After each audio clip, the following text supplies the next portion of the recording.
મહારાજા સયાજીરાવ યુનિવર્સિટીમાં એડમિશનને લઈને ભારે ધાંધ્યા જોવા મળી રહ્યા છે।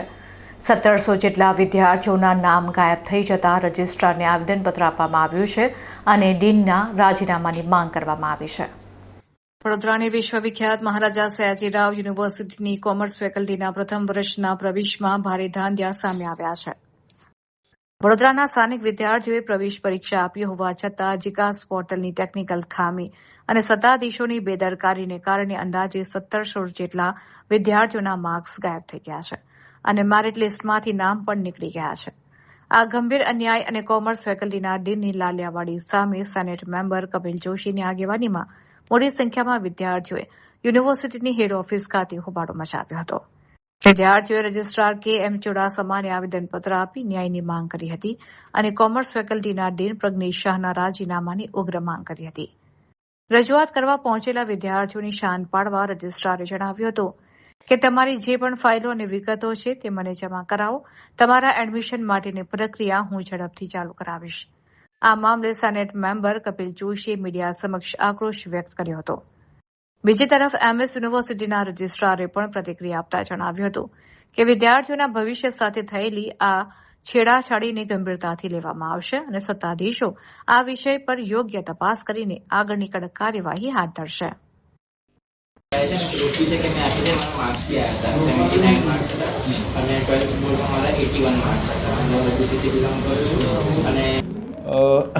મહારાજા સયાજીરાવ યુનિવર્સિટી ઓફ બરોડામાં અત્યારે એડમિશન ચાલી રહ્યા છે। જીકાસ થ્રુ આ વર્ષે પણ જે એડમિશન થઈ રહ્યા છે, ખાસ કરીને રજૂઆત એમની કોમર્સ ફેકલ્ટીના એડમિશનની હતી। અમુક વિદ્યાર્થીઓ જીકાસ થ્રુ એપ્લાય કરતા હોય અને એન્ટ્રન્સ એક્ઝામ આપી હોય પણ સમહાવ એમનું મેરિટની અંદર નામ ન આવે ત્યારે વધારે ઉત્સુક અને ચિંતિત થતા હોય છે। એમાંના અમુક વિદ્યાર્થીઓ આજે અહીંયા આગળ એમનું રજૂઆત લઈને આવ્યા હતા કે 12th એક્ઝામ પાસ કર્યા પછી જીકાસની અંદર રજિસ્ટ્રેશન કરાવ્યું છે, એન્ટ્રન્સ એક્ઝામ પણ આપી છે તેવું એમનું કહેવું હતું, પણ હજી મેરિટ લિસ્ટની અંદર એમનું નામ આવ્યું નથી। એટલે કઈ જગ્યાએ ટેકનિકલ ગ્લિન્ચીસ છે એ જાણવા માટે થઈ અને આજે તમામ વિદ્યાર્થીઓને સાંભળ્યા અને કોમર્સ ફેકલ્ટી પણ આ વિદ્યાર્થીઓને એક જે ક્વેરી શૂટિંગ માટે ની તક આપી રહી છે કે જેની અંદર આવા વિદ્યાર્થીઓ હોય કે જેમને કોઈ ટેકનિકલ ગ્લિન્ચના કારણે થઈને મેરિટની અંદર એમનું નામ ન આવતું હોય તો તેના ઉપર પણ એ ઇસ્યુ પણ એડ્રેસ કરવાની છે। તો આ તમામ વિદ્યાર્થીઓ જે યુનિવર્સિટીમાં આવ્યા હતા તેમની પાસેથી તેમના રિલેવન્ટ ડોક્યુમેન્ટ્સ આજે મગાવવામાં આવ્યા છે અને કોમર્સ ફેકલ્ટીની અંદર એ ફાઇલ તૈયાર કરીને મોકલી આપીશું।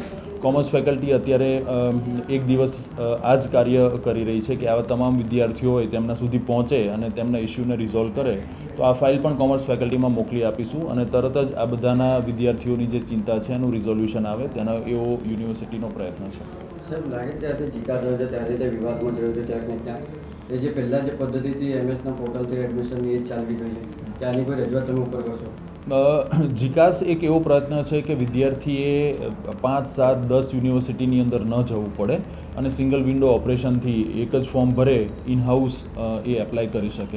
એટલે વિદ્યાર્થીને પોલ ટુ પિલર્સ મૂવ ન કરવું પડે। ગરમીઓની અંદર આ સિઝન એવી હોય છે કે ખૂબ જ તાપ પડતો હોય છે તો અલગ અલગ કેમ્પસની વિઝિટ કરવાનું વિદ્યાર્થીઓ ટાળે અને એક સિંગલ ફોર્મ ભરી અને એમનું એડમિશન ઇનિશિએટ કરી શકે એનો આ જીકાસનું પ્રયત્ન છે।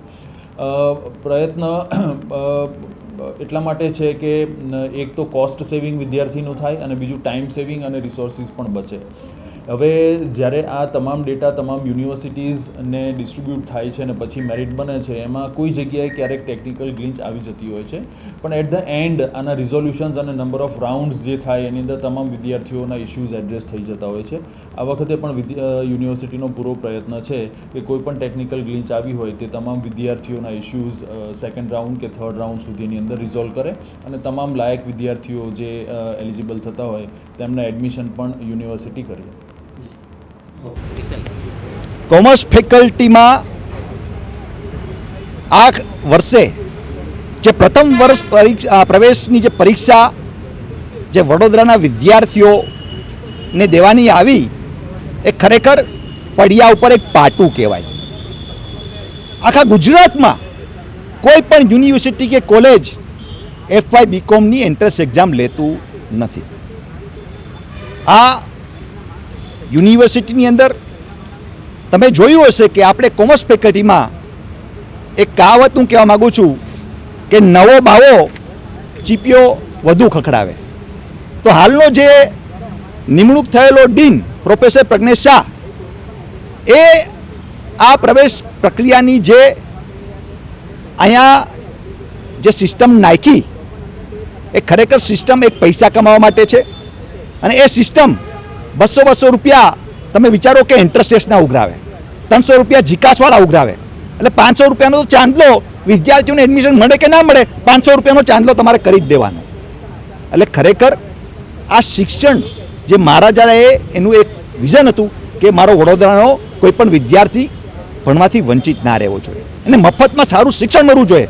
પણ હાલની પરિસ્થિતિ આ યુનિવર્સિટીનું તંત્ર કયો, આ પ્રજ્ઞેશ શાહ જેવા જે વ્હાઇટ કલર ગુંડા છે, તમે જોઈ શકો છો ટપોરી ભાષા કે અમારી પર કોઈ હાથ ઉપાડશે તો અમે બંગાળીઓ નથી પહેરી. અરે ભાઈ, આ તો વડોદરાની જનતા શૈક્ષણિક અને સંસ્કારી છે કે આ લોકોને આટલું સહન કરે છે, આટલું સહન કરીને આ લોકો બિચારા પોતાના ન્યાય માટે જવાબ માંગવા જાય છે અને ત્યારે આવી ભાષાનો પ્રયોગ કરે છે. અને વાત બહુ ગંભીર છે કે જો આ પ્રજ્ઞેશ શાહ અટાણે આપણે બિહાર કે યુપીમાં જેવા સ્ટેટમાં હોત ને તો આ જ જનતા એના કપડાં કાઢી કાઢીને રોડ પર એને દોડાવત.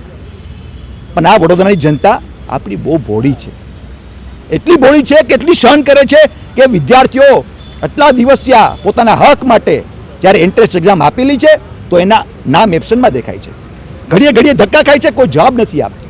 અને આખું ભાઈ સિસ્ટમ તમારી ફેલિયર છે, એમાં વિદ્યાર્થીઓને વાલીઓનો શું વાંક છે? એટલે વાત બહુ ગંભીર છે.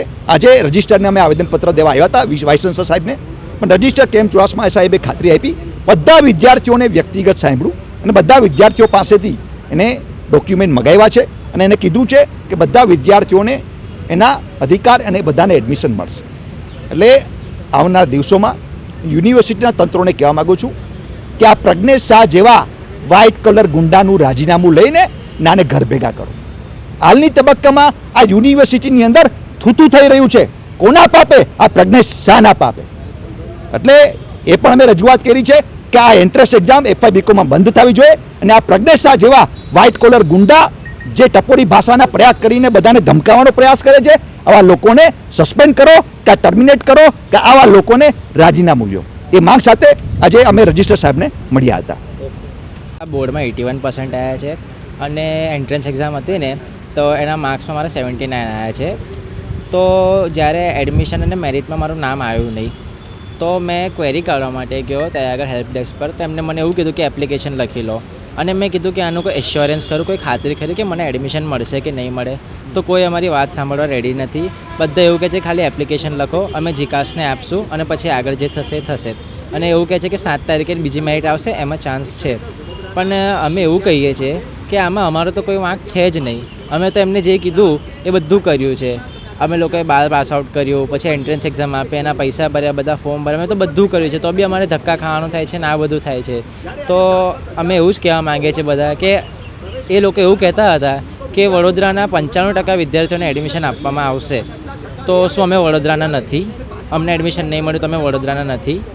તો મારો ખાલી એ જ કહેવું છે કે તમે જે કહો છો વડોદરાના 95% વિદ્યાર્થીઓને એડમિશન આપવાનું, તો તમે એડમિશન આપો.